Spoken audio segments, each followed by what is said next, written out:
Hello again, everyone. This is Game Collector, and this week I have Generations Drift.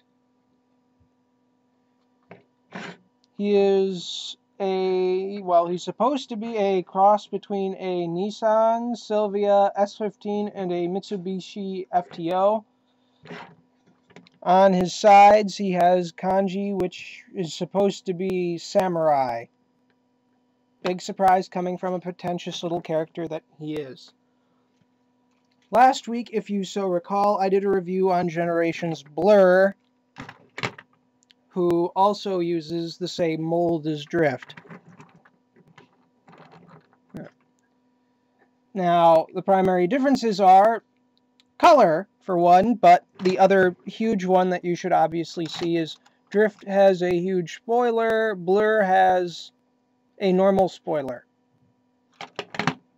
That being said, just about everything else on them is the same mold.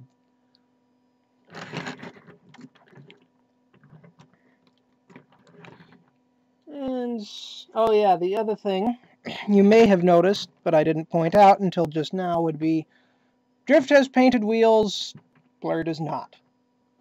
Regardless, it's still all plastic anyway. And instead of rubber. But then again, if you like rubber, plastic, whatever, I do enjoy rubber on some degree, but if it's too thin and I know it's going to break apart, I don't bother. So, let's transform this guy the exact same way I transformed Blur last week. Oh, wait, there's only one difference, this spoiler. You'll see that in a few moments, so let's start with the doors. Pull those out.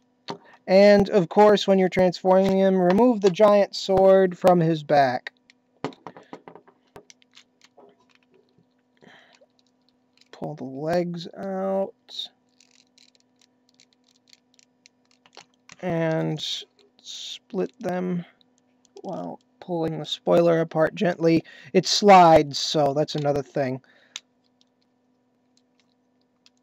And feet.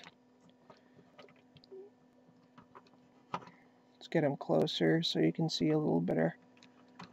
Pull the handles up. Now, for some reason, on mine, that happens. But only on the right side. Only on the right side. Now, a lot of people don't like Drift because, well, the guy who made him really thought he's an original character because he's the first Autobot ever to be originally a Decepticon, but he switched over and he's the first and only one who's ever done that. And, if you're a real Transformers fan, that's a big sack of, well, I'm not going to say it because you've probably already said it for me.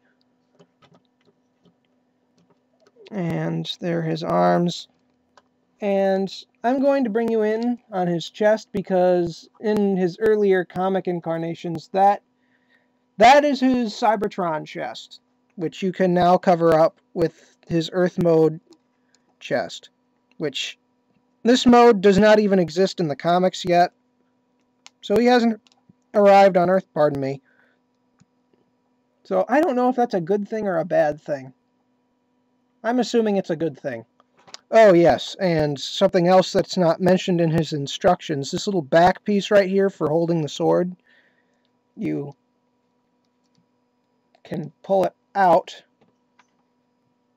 and you can put the sword in there so it doesn't warp, because it's made of soft rubbery, plasticky stuff. But we're going to pull it out just to show you his first gimmick of sword holding with two hands. Not that it's really a gimmick, he just has a lot of nice joints, and while I really don't like this character, the toy is really awesome, as I mentioned with Blur. Two-handed samurai sword pose! Or you can have him posed with the big sword and one little sword, or two little swords, or whatnot. As for his sword, that also has kanji written on it, which Hopefully you can see it. Let me adjust the camera a little bit. Oh.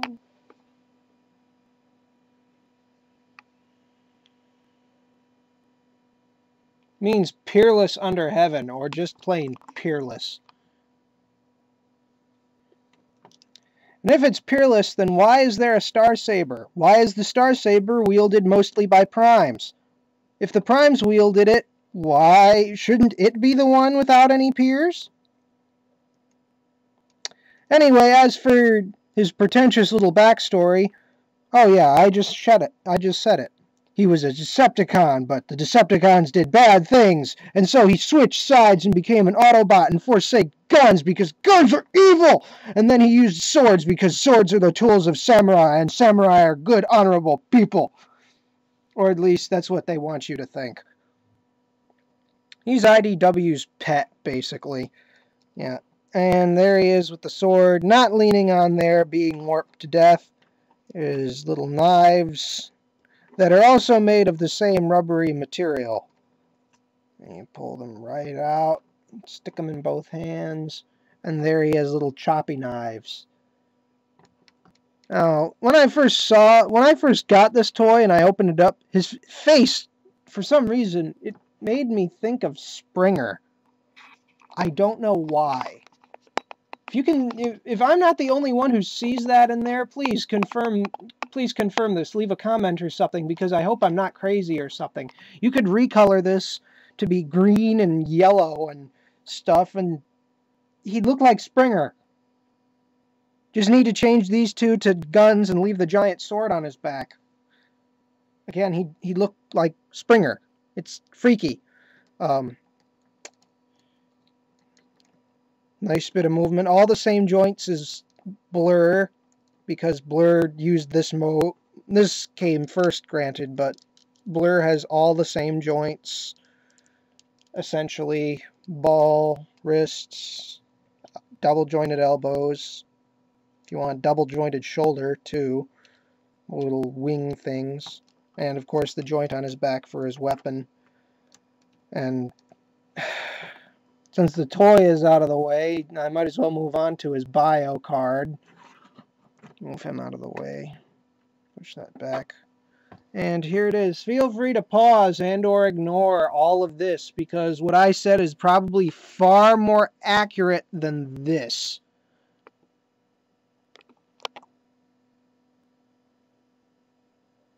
And moving on. Yeah, his stats are Strength 6. Let me adjust that so it's clear. Strength 6, Intelligence 8. That's a big surprise. Speed 6, Endurance 7, Rank 2. I'm sure no one's surprised by that. Courage 10. Fire. How is that a 5? How is that a 5? That should be a 1 or a 2. How does he have like 5 when he doesn't have any ranged weaponry at all, or explosives?